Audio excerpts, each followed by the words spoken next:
Сабыржан, Роза. қуаныштымын танысқаныма.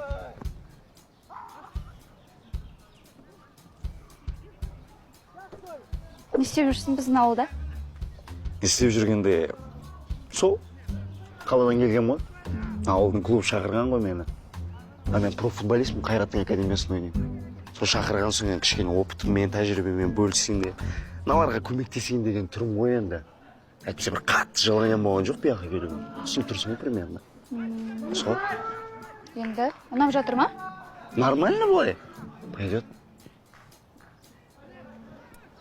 Ол енді тренерге байланысты шығар, иә?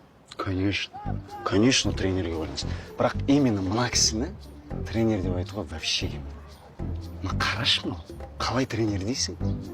Түк задача қойып білмейді мынау. Тренер болу үшін талант болу керек та кішкене. Ал мына кісі түк талант жоқ. Физрук қой мына кісі просто. Мектептегі физрукты әкелгенде, соны қоя саған. Физрук не задача қойып біледі дейсің? Бірақ енді қатты жаман кісі емес сияқты, нормальный кісі. Понятно.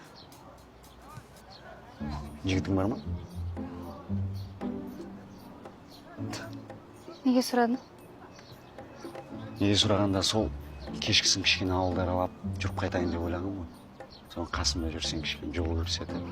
Қалай қарайсың? Кешір. Бірақ кешке мен үйде папаммен отырам.